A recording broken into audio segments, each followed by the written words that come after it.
If I were to tell you that a slave became the richest woman in Los Angeles, would you believe me?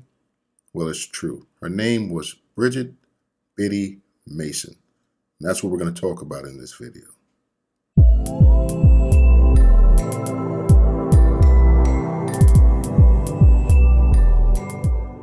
The story of Bridget Biddy Mason is a powerful story. It's really an example of what is possible. Bridget Biddy Mason was a slave girl born into slavery, and she experienced many of the same hardships that you would expect a young black slave girl to experience during slavery times in the United States of America. But she has a unique outcome. She ended up amassing a significant amount of wealth, and she did it in a way using a mechanism that you and I can use in this day and age. She did it in a way that still works, and there's really a lot that we can learn from her story. Mason was born in 1818. Historians believe it was Hancock, Georgia, and she was separated from her parents at a young age, like a lot of slave girls were at that time. She ended up on the Smith plantation. The plantation was owned by a man named Robert Smith. Now, as she grew up, she learned a lot of the same things that slave children learned. She learned how to take care of the animals. She learned how to take care of smaller children. She learned how to help farm, raise crops, things of that nature. In addition to that, she learned the skills of a nurse and a midwife. As a midwife, she helped pregnant mothers. She helped deliver babies. She helped take care of mothers after the babies were born. Now, in many countries, that would make one a medical professional. So that's a testament to her intelligence. And it proves that she was far from the subhuman that a lot of people who believed in slavery believed that black people were. Now, during this time, it was customary for slaves to be given away. You know, after all, slaves were just pieces of property. So it was kind of usual for parents to give slaves to their children, like as dowry when they get married. You know, a little wedding gift, something like that. That's exactly what happened to Bridget Biddy Mason. They gave her to their son when he got married. The son's name was Robert May Smith. Remember that name because it'll come up a little bit later on in the video. And Robert May Smith was married to Rebecca Dorn Smith. Now, it wasn't long after that, as time passed, Bridget Mason got older and she became a mother. Now, it's not exactly known who fathered her children, although it is believed that Robert May Smith fathered at least one of her children. That's probably because the child may have been a little light-skinned. So they probably figured, the father might have been of the Caucasian persuasion. But she was unmarried, of course, so there was no man to list on the records as the father of her children. She had 3 children. The first one was Ellen, born in 1838. The second was Anne, born in 1844. And the third was Harriet, born in 1847, all girls. Now, the fact that she was a single mother doesn't mean that she was all on her own, because, back in that time, we used to do things a little bit different. You know the saying, it takes a village. Everybody kind of chips in and helps take care of everybody else's children. So not long after the last child was born, the Smith family decided that they were going to move out west. You see, they were Mormons, and the new leader of the Mormon community, a guy named by the name of Brigham Young, you might have heard that name before, Brigham Young University. Well, he was encouraging Mormons to move out west. They needed to find a place that was a little bit safer, because the previous leader kind of ended up with a pretty bad twist of fate, and he ended up being murdered. So Brigham Young thought that it would be safer if the Mormons started to migrate somewhere else where, they weren't in as much danger. So he suggested that they move out west. The Smith family was on board with that. So they decided to move out west, taking their slaves with them. Now, this was to be an overland journey, and they were going to go from the south all the way up to Salt Lake City, Utah area, right? It's quite a hike, a little bit of distance there. Of course, they'd be on horses and, wagon train, old West style type traveling, except for lesser individuals like, slaves like Biddy. They had to make the journey on foot. So this woman, walks all the way to the Utah territory behind these wagons. And the whole time she's walking, she's doing her job. She's helping to tend to the livestock, helping to tend to the children, just helping to cook the meals, things of that nature. So she's walking and putting in work and walking and putting in work, as they progress a journey that's 1,700 miles or so. Not a big deal. Maybe a 2-hour plane flight or something like that. 2.5 hours on a plane. No big deal. Now, keep in mind the entire time she's got a baby strapped to her back. So over time, they meet up with another detachment of Mormons. They travel with a group called the Sikh Battalion. The Mormons had a battalion. This is pretty interesting. It was like the only religious battalion in the United States Army. In other words, the officers in this military battalion were actually church members, church officials, but they were commanded by the U.S. Army. That's neither here nor there. Eventually, they end up in Utah, and they set up camp. They start planting crops. The slaves start building, the housing, and they set up a community in Salt Lake City, at least in the Salt Lake City area, anyway. And that was the beginnings of a town called Cottonwood. Now, Robert Mays Smith was the kind of guy that, the kind of the grass is greener on the other side kind of person, They're always looking for other opportunities, expanding, going somewhere new. Maybe fortune would be better there. In any case, they end up making a decision to travel to California. Now, before they go to California, they're told that California is a free state, meaning you can't hold slaves in the state of California. Now, this is the Mormon leadership telling these folks, when you get there, you're going to have to set your slaves free. Now, obviously, some of them didn't think that they would have to comply with that. I mean, if they kind of kept everything within their community, what's going to be the problem, right? So, you know how you have people that say they're going to do what they want to do anyway? Rules for thee, not for me. In any case, I've owned them. I've had slaves all my life, and I'm going to keep my slaves when I get there. Unfortunately for them, when they got to California, they found out that the rules were a little bit different, and they were as the leadership told them. In any case, Robert Mays Smith kept slaves for another 5 years. So you had his slaves living in slavery in a free state. Now, this could have been because they weren't aware that they were slaves, or they had to remain slaves at first. The reasons for that aren't completely clear. Maybe they were afraid. Maybe they just couldn't picture life any other way. But in any case, they were still slaves. But the problem was there were free black people there, right? So we had blacks who weren't slaves that lived in the area, and they mixed and mingled with the blacks who were slaves. And conversations happen. So you have free blacks telling slaves, you're not a slave anymore. You're free, right? And then you have slaves, they're kind of like, oh, well, I didn't know that. That's really good to know. I mean, how does this freedom thing work? How do I do that? And then the free slaves are like, well, you're just free. You just don't have to be a slave anymore. And then the slaves like, well, I'm not so sure that it really works that way. So there's a little bit of confusion there. There was a free family, the Owens family, right?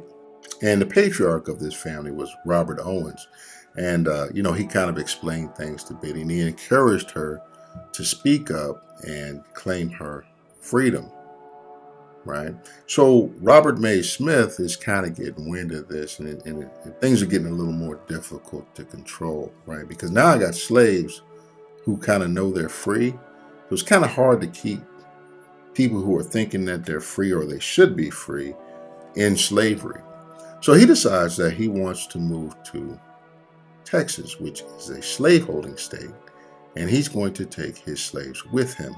But it just so happens that Bridget Biddy Mason had expressed to Robert Owens that she did, in fact, want to be free. And to top that off, Robert Owens had a son named Charles Owen, and just so happens that Charles Owen and Biddy Mason's daughter, Ellen, were kind of dating, teenage love type thing.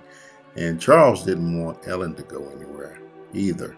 But Robert May Smith couldn't have that, so he decided to pick up and head for Texas.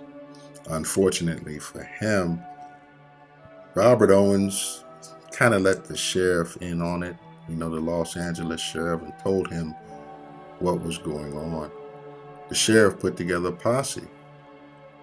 They went out, they rode out, and they stopped Robert May Smith, told him he couldn't take these free people to Texas as slaves. So long story short, the sheriff served him with some papers and confiscated the slaves, put them in jail under protective custody until they could go to trial. Enter Judge Benjamin Hayes. Judge Hayes was a different sort of character, right? He was a white person who kind of saw things a little bit different. Now, you're out here in the Wild West and things are a little bit crazy. In fact, things were so crazy that litigants in a trial were known to try to do bad things to judges if they didn't get their way. But that didn't really bother Judge Benjamin Hayes as much as maybe it should have. He was the kind of guy that was just going to stand on his principles. In fact, at one point in his life, one of the litigants in the trial took a shot at him from about 3 feet away. He missed, but it went through the judge's hat. In any case, it's safe to say that the judge was a principled man, and he planned to stand on his principles. So he went forward with the trial. Now, there were a couple things that were working against Biddy Mason. One was the fact that Robert May Smith, had claimed that she wanted to go with him to Texas. The other was the fact that black people weren't allowed to testify against white people in court. Now, there were also a few things working in Biddy Mason's favor, one of them being the nature of the judge. He wasn't the type of person to get pushed around. Another being the Mormon sentiment. The leadership had already explained to the Mormons that they shouldn't act in disobedience of the law. And the law said that slaves were supposed to be set free. So Robert Hayes Smith is kind of stuck between a rock and a hard place. I mean, he can't go and take them with him. Can't take them to Texas and keep them or sell them. His own people are telling him he should let him go. These things kind of added up. That's probably the reason why he didn't show up in court. And since he didn't show up in court, the judge ruled in favor of Miss Biddy Mason, and she was set free along with 13 other slaves who were her extended family. And to add a little bit of insult to injury, this is what the judge said.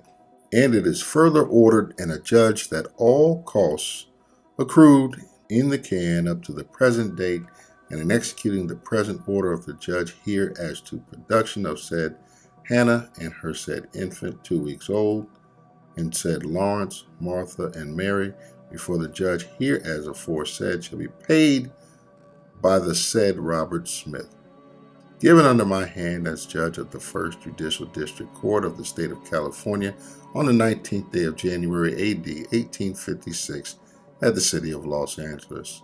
Benjamin Hayes, District Judge. In other words, not only am I going to set your slaves free, you're going to pay the court cost. Now, upon being set free, Bridget had no last name, so she took her name from the middle name of a Mormon leader. I believe her name was Mason Lyman. So she took that Mason part out, made that her last name. And in 1860, she received documentation that said that she was in fact a free person. Now, we talked about the last name, Mason, Bridget Mason, but where's the Biddy come from? It's important fact that the word Biddy itself, it means an older woman who talks a lot, right? She's a gossiper.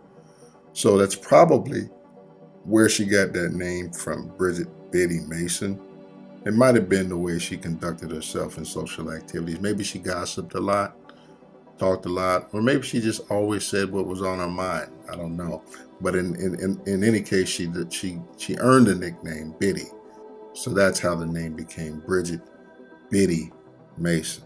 Now, after she became free, her daughter married Robert Owens' son, Charles.